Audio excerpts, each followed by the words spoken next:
অপেক্ষাকে আমি আজও ছাড়তে পারিনি। হ্যাঁ, অপেক্ষার কথাই বলছি।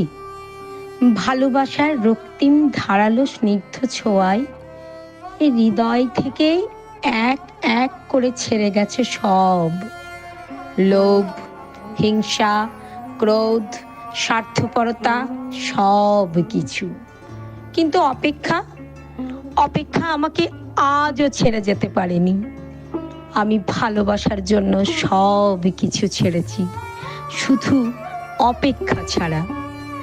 অপেক্ষাকে আমি আজও হৃদয়ের গহীনতম অংশে অবরুদ্ধ করে বেঁচে আছি। অনেকেই বলে অপেক্ষা হচ্ছে শুদ্ধতম ভালোবাসার প্রকাশ।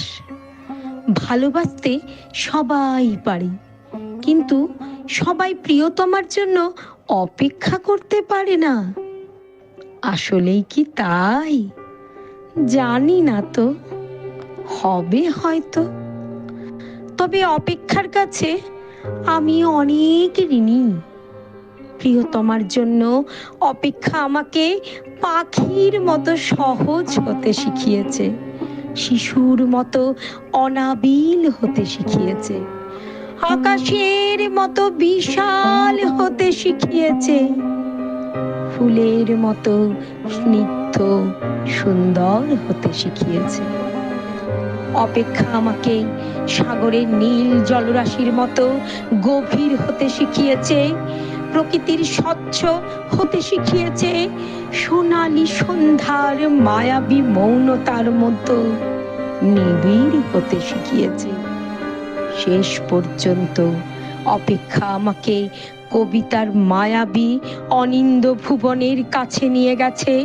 হৃদয়ের মধ্যে প্রতি মুহূর্তে অপেক্ষাকে পুষে রাখা কি কঠিন, অথচ আমি সেই কাজটি করে যাচ্ছি প্রতি মুহূর্তে কি নিদারুণ আনন্দের সাথে।